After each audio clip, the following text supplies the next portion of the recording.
Hello বন্ধুরা, আজকে আমি তোমাদের সাথে শেয়ার করব আমি দামোদর মাসে কিভাবে ভগবানকে দীপ দিই।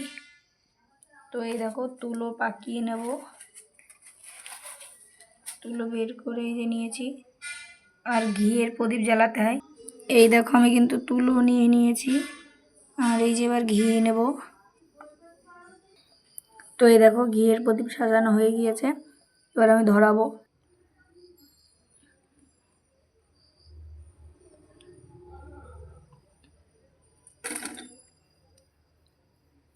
এই দেখো, ধরানো হয়ে গেছে। তো এই দেখো, এবার আমি দেখাবো কিভাবে দীপ দিতে হয়। চরণে 4 বার,